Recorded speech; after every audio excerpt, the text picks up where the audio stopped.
The Philippines is a maritime archipelagic nation. The Philippines' exclusive economic zone covers an estimated 2.2 million square kilometers of water. In the West Philippine Sea, an estimated $3.3 trillion of trade passes annually. We sit with thought leaders who will give us their perspective on the law of the sea. I'm Attorney Karen Jimeno, and this is The Way Forward. J. Batong Bakal worked extensively on maritime affairs since 1997. Dr. Batong Bakal was legal advisor to the Philippine delegation that successfully pursued the Philippines' claim to a continental shelf beyond 200 nautical miles in the Benham Rice region before the Commission on the Limits of the Continental Shelf in accordance with the United Nations Convention of the Law of the Sea, or UNCLOS. He has been included among the UNESCO IOC list of experts for UNCLOS Annex 8 Special Arbitration on Marine Scientific Research. Professor J, welcome to The Way Forward. Thank you, Karen. I'm happy to be here. What can you say about the recent events involving conflicts between the Philippines and China in the West Philippine Sea? And I would say that the recent events really are of concern because they represent the most incremental escalation on the part of China, which indicates that they're really trying to tighten their control around the South China Sea and what we call the West Philippine Sea. Would you say that filing claims in international tribunals is an effective strategy in order to claim our rights in the West Philippine Sea? You see, the use of these international tribunals to assert our rights in international law is a way of gaining leverage, especially moral and political leverage, which is very important in international relations. So we really should keep that in mind, that although we won the case against China in 2016, we still have quite a ways to go. In 2012, you were involved in advising the Philippine delegation to establish our claim in Benham Rice. Was there an improvement in terms of the Philippines having exclusive sovereignty in that area after you were able to get a favorable ruling? Well, the claim to Benham Rice was a claim to sovereign rights of a large area of the seabed, just as big as Luzon, actually, in terms of its area. And this claim was submitted and processed in accordance with the procedures laid down in UNCLOS. And it was validated by the Commission on the Limits of the Continental Shelf. And since that time, no other country has laid any kind of claim as well to that area. And even China was forced to recognize the Philippines' exclusive rights to that area back in 2017 when it came into the news. Professor J, how would you compare then the results from that 2012 ruling compared to the 2016 arbitral award in The Hague with the West Philippine Sea and the results? Well, the process for securing that area was in a way simpler because it was really science-based, and we were fortunate that in that side of the Philippines, there were really no other claimants. No? With respect to the West Philippine Sea, as you know, that one is like a full-blown powder keg of disputes. So that one is really a lot harder. We also have actually a potential claim to a similar area of the seabed in the West Philippine Sea. And despite our recommendations to two previous administrations of Aquino and Duterte, no action was taken on our recommendations to also establish our claim there. We've made the same recommendations to the current administration, and we're awaiting their decision. You mentioned earlier that filing claims in an arbitration tribunal is only one of the methods that you can use. What type of other methods would you recommend? We need to be able to assert for ourselves and by ourselves these rights and entitlements we're claiming. Right now, the things that we are doing, such as conducting the patrols, deploying the Coast Guard and the Navy, encouraging our fishermen to fish, giving them assistance as they do that in the West Philippine Sea, those are the right steps. And standing up to China and its pressuring and bullying in that area is also the correct step. We need to show that we're serious about enforcing our rights and entitlements. Because after all, that's what our exclusive economic zone and continental shelf are for. The Philippines has trade relations with China. How do you think that should be balanced with respect to the conflicts we have with China with respect to the West Philippine Sea? Well, in the first place, I think that, again, compared to our Southeast Asian neighbors, we're a little bit better off. We're not as dependent on China. in terms of trade and industry. Our economies and linkages with other countries, with traditional partners like the US, Japan, Australia, they're much more diversified. Do you think it's realistic to expect that our conflict with China can be resolved in this current administration? I think the resolution of these disputes with China will take even longer. And that's why it's important to emphasize for our people that when it comes to our position and our posture in the West Philippine Sea, this has to cross political lines, because when we're faced with China, it doesn't matter whether it's a Marcos or Aquino or Duterte or what. There's only one country, one Philippines. Disputes like this necessarily take many decades, possibly even generations. And China knows that, and that's why it feels confident that it can outweigh the Philippines. Under the previous administration, China was able to achieve major inroads to the point that they're claiming now to conduct law enforcement as close as 50 nautical miles from Pangasinan. Two things have been seriously affected by this. The fisheries, of course, and that's why now our fishermen in the coastal areas are really hard up. The second is with respect to energy. Because of China's activities, our energy development plans, especially for offshore petroleum, have stalled for a decade now, and our own economic development will be hostage to China's whims. Many people will have heard by now about proposals to launch another litigation before another UNCLOS tribunal. But you have several other options. No? Everything from fact-finding to calling on China to make a report before the international community to lobbying essentially with international organizations. So that's why I think this is something that the government should consider even before deciding on whether or not to file a case. No? Professor J, any final advice as to what the government should be doing or anything that we're overlooking that can be done right now in order to help us progress? Well, right now, I think government needs to seriously consider how to really integrate all their efforts. What it needs is really careful coordination of moves between all these different departments so that they can all speak with one voice, especially vis-a-vis China on these disputes, and act as one, really. We are really grateful to have you here today. Welcome, Karen, and as I said, I'm happy to be here, and I hope that I'm able to contribute. Again, that is Professor J. Batong Bakal, and I'm Attorney Karen Jimeno, and this is The Way Forward. When we return, we discuss the blue economy and the law of the sea with Professor Ronald Mendoza. PRRM has spent over 7 decades in rural development. We were biased in favor of farmers, and the fisherfolk told us, food is not just rice, it is also fish. The Philippines is more than 300,000 square kilometers of land. Our exclusive economic zone is 2.2 million square kilometers. We are the 15th largest fishing nation in the world. The Philippines is a maritime and archipelagic nation, or MANA. Mana natin ito. We must defend it. This is The Way Forward. Professor Ronald Mendoza is a governance and institutional reform specialist with over 25 years of experience in development policy and public administration reforms. He is presently a senior economist with the Ateneo Policy Center. Professor Ron Mendoza, welcome to The Way Forward. Thank you. My pleasure to be here.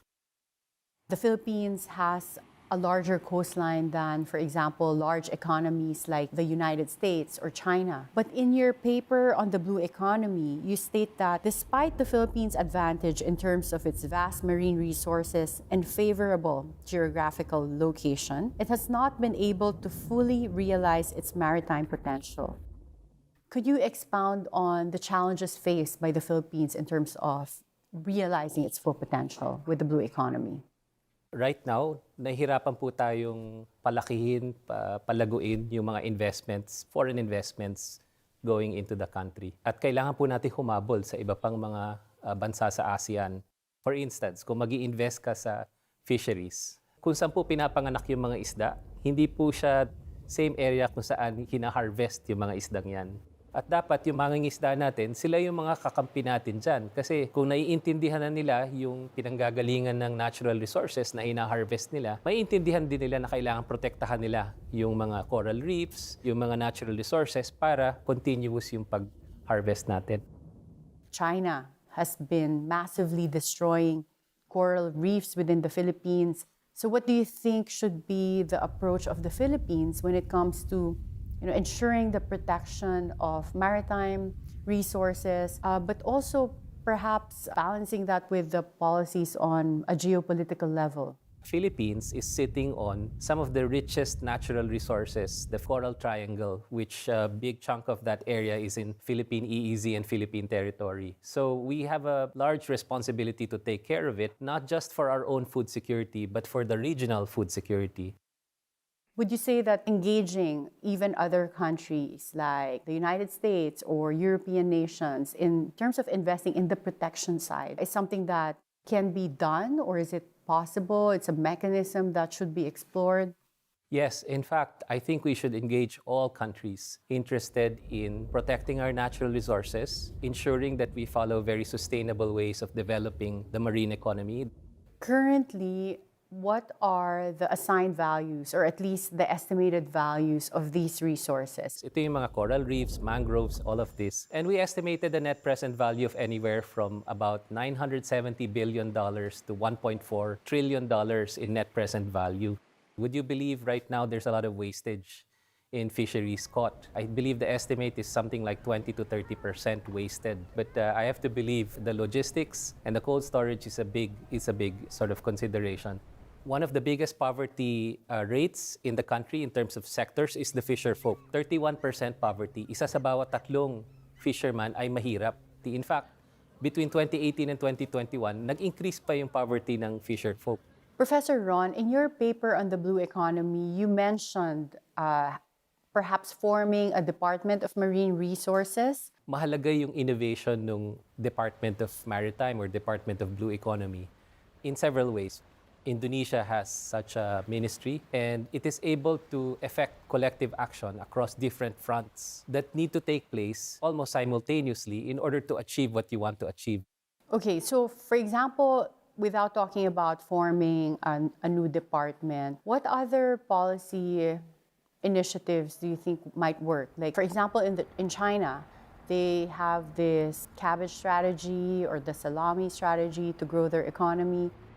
What they, in effect, describe is an effort by China na unti-unti nilang i-advance yung interest nila. And in fact, the incremental advancement of their interests is such that they're willing to back off if there is counter pressure. But if you add up all of these incremental gains that they manage over time, ang laki na pala nung territory na na-solidify nila at na-capture And this nila. is the salami strategy? This is the salami strategy. Kaya parang sinaslice niya unti-unti yung problema. And each slice is not enough to provoke a robust response from us and from the allies, right? But one way to overcome it perhaps is to do partnerships. Partnerships with civil society, partnerships with the private sector, with our development and defense partners. The more partnerships you have, the more stable what we're trying to build is, and the more long-term looking our strategy will be. The other aspect of it is transparency. We were able to get a favorable ruling from The Hague in terms of the UNCLOS and our sovereignty and our territorial rights within the West Philippine Sea. Considering that the Philippines has this democratic point of view, respect for rule of law, China now has apart from the 9-dash line, the 10-dash line, these are so different points of view, right? We have find ways to cooperate even as we have disagreements. And in fact, there's enough shared interests in this area.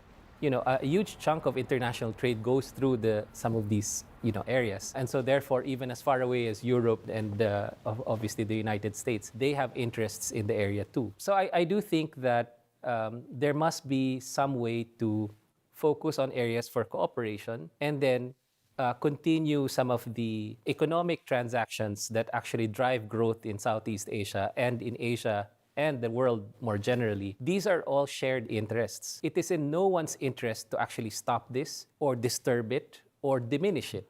The UNCLOS ruling is a very strong victory, not just for the Philippines, but for all of the stakeholders who are looking for some way to resolve these disputes in a way that actually takes us away from conflict, right? And so therefore, it's even though we appear to be on the winning side of that decision, I think that's the way I would look at the UNCLOS decision. Is it actually puts a very, very useful card on our pocket that is already a victory in terms of our side. On that note, recently there have been reports of China vessels using water cannons against Philippine vessels. So that, I think, is a big sign that there's no cooperation or no recognition of the favorable arbitral ruling in favor of the Philippines. Well, I think we're on a good track right now.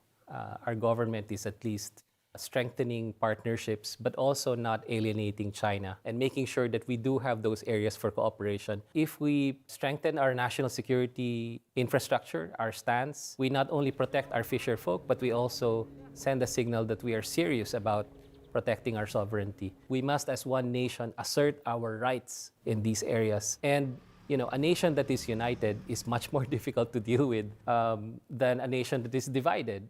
Thank you again, Professor Ronald Mendoza. We certainly learned a lot from your extensive knowledge and experience. My pleasure, Karen. I'm attorney Karen Jimeno, and this is The Way Forward. When we return, we discuss the challenges faced by Filipino fishermen with Kalayaan Sangguniang Bayan member Eugenio Bitoonon. Yung West Philippine Sea naman, matagal na namang inaangkin ng Pilipinas. Kaya mas sinasabi namin, kami mga isda, atin pa rin yung West Philippine Sea. Hindi yung atin na, inaagaw pa rin nila. Pero pag tayo naman yung papasok, hindi naman nila payagan. Kaya malaking problema to sa usapin ng Pilipinas. This is The Way Forward. Councilor Eugenio Bitoonon is an alumnus of Philippine Union College, now Adventist University of the Philippines, with a degree of Bachelor of Science in Biology. In 2010, he was elected mayor and served until 2016. He was given a chance to present extensive plans for the West Philippine Sea in the Pentagon, United States in 2015. Councilor June, thank you for joining us at The Way Forward. Salamat din po sa inyong paanyaya. What were your experiences living in these islands? Because a lot of us always hear about the West Philippine Sea, but a lot of Filipinos don't know the living conditions in these islands. Among the 9 features of Kalayaan, walang civilian. Puro sundalo lang. Gubat pa noon. Very rich yung mga tidal flat. After more than 20 years, iba na. Medyo kailangan nang pumunta sa malayo-layo. You mean, mas Para mahirap nang mag-fish, oo. kumuha ng pagkain. But currently, nag-improve na po ba yung conditions? Sa pag-asa lang po, ang malaki ang pinagbago compared nung kahit na nitong nakalipas na mga 10 years. And then may kuryente na rin po ngayon. Sa 24 Pag-asa hours po, Island. mayroon kasing napokor. But for the rest of the Kalayaan Islands po, yung ibang areas, wala pang... Ganun ang sitwasyon. Mahirap, walang tubig, wala siyang potable groundwater. Sa pag-asa lang meron. Ang Kalayaan Island ay napakalawak. Mayroon kasing basihan tayo, yung Presidential Decree 1596. Pag ni-drawing natin yung jurisdiction ng Kalayaan sa map, ay it will form a hexagon. Ang hindi lang po magandang sitwasyon yan at yung reality, yung kalahati niyan base sa aking pagtanaw, na-okupa na po ng iba-ibang bansa. Mayroon yung China, lately pumasok yung reclamation na 7. At yung kanilang 7, yung 3 doon ay 550 hectares ang sinukat ko sa mapa.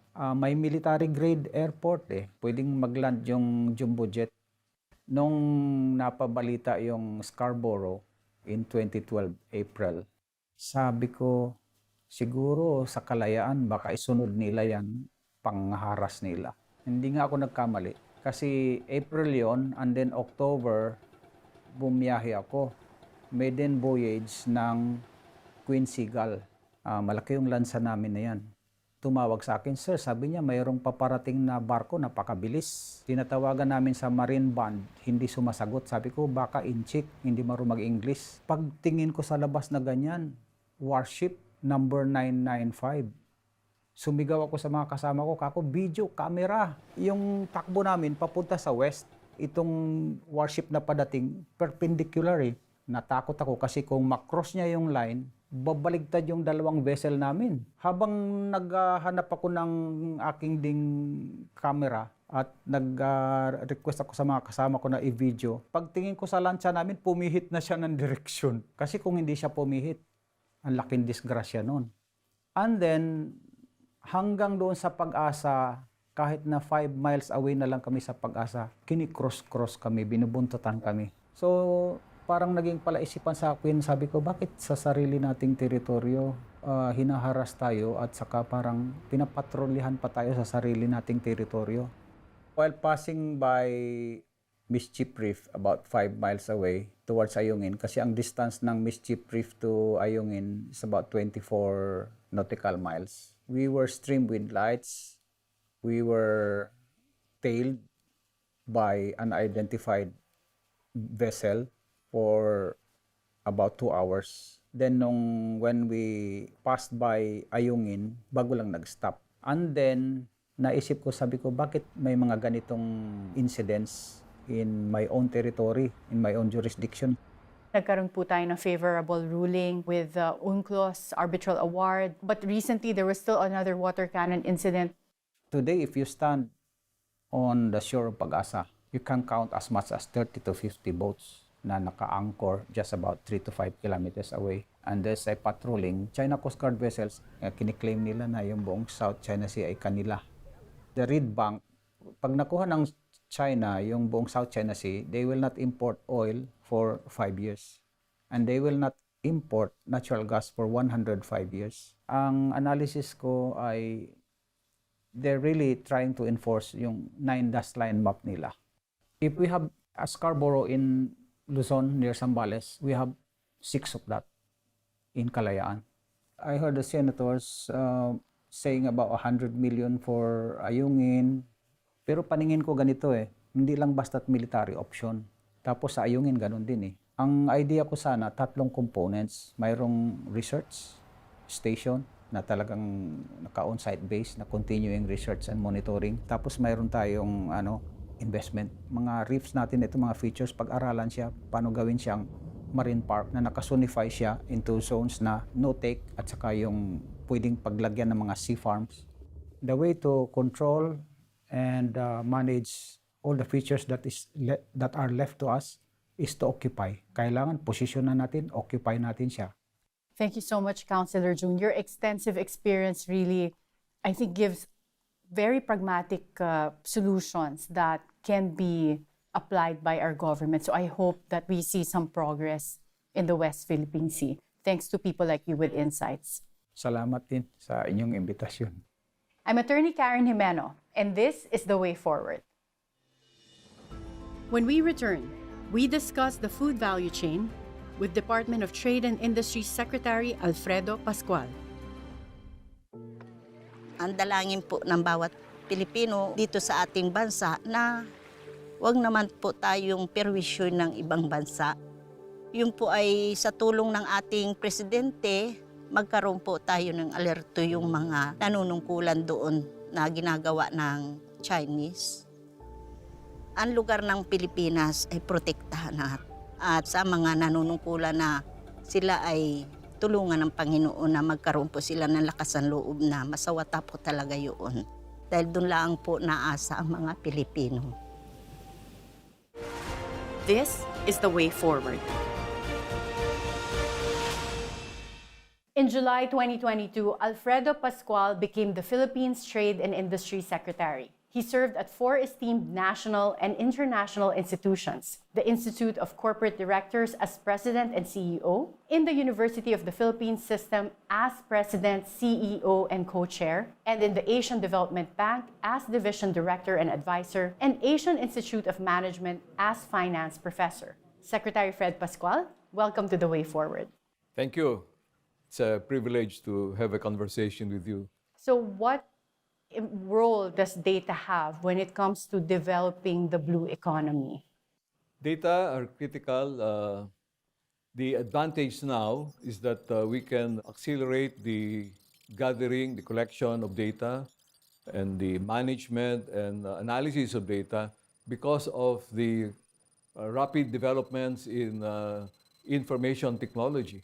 What do you think are initiatives that can be undertaken when it comes to the blue economy to achieve economies of scale? What comes to mind, for example, is organizing fisher folks into cooperatives so they can move together rather than being a lonely fisherman in the ocean. When it comes to the blue economy, are there certain incentives that are targeted towards increasing investments?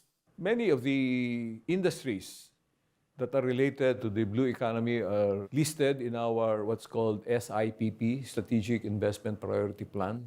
If it's really innovative and large investment, you can have longer tax holiday.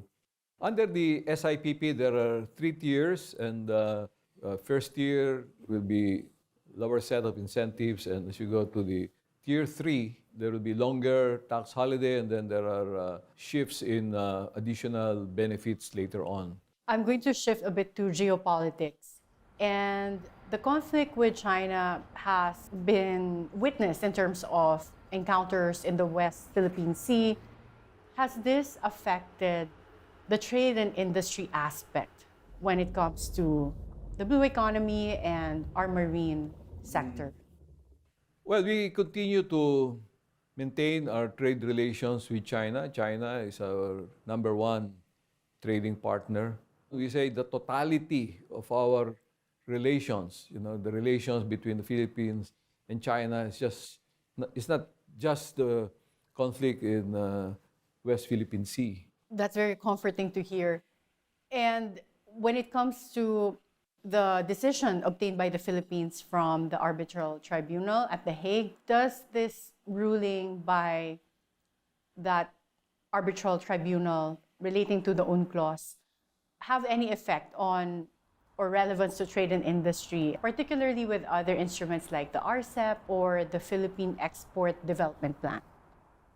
RCEP is very important trade agreement that opens the Chinese market to the Philippine manufacturers. One component of the Export Development Plan is to attract manufacturers from other countries like Japan, Korea, to set up their manufacturing hub in the Philippines and use that hub for serving the export markets around the region, including China.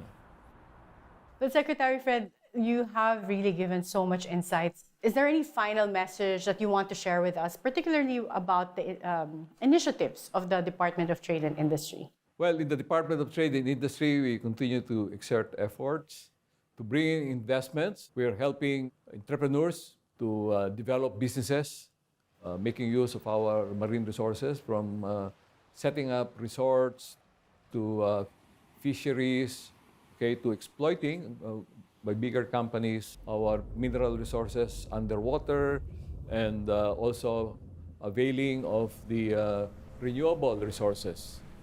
We need people to go to business to be able to maximize the value we can generate from our resources. Well, we look forward to all of these initiatives. But again, Secretary Fred, thank you so much for your time. That was Secretary Fred Pascual again of the Department of Trade and Industry. And I'm Attorney Karen Jimeno, and this is The Way Forward. The Philippines is a maritime archipelagic nation. The Philippines' exclusive economic zone covers an estimated 2.2 million square kilometers of water. In the West Philippine Sea, an estimated $3.3 trillion of trade passes annually. We sit with thought leaders who will give us their perspective on the law of the sea. I'm Attorney Karen Jimeno, and this is The Way Forward. PRRM has spent over 7 decades in rural development. We were biased in favor of farmers, and the fisherfolk told us, food is not just rice, it is also fish. The Philippines is more than 300,000 square kilometers of land. Our exclusive economic zone is 2.2 million square kilometers. We are the 15th largest fishing nation in the world. The Philippines is a maritime and archipelagic nation, or MANA. Mana natin ito. We must defend it. The Philippines is a maritime archipelagic nation. The Philippines' exclusive economic zone covers an estimated 2.2 million square kilometers of water. In the West Philippine Sea, an estimated $3.3 trillion of trade passes annually. Next week, we sit with thought leaders who will give us their perspective on climate change and food security. I'm Attorney Karen Jimeno, and this is The Way Forward.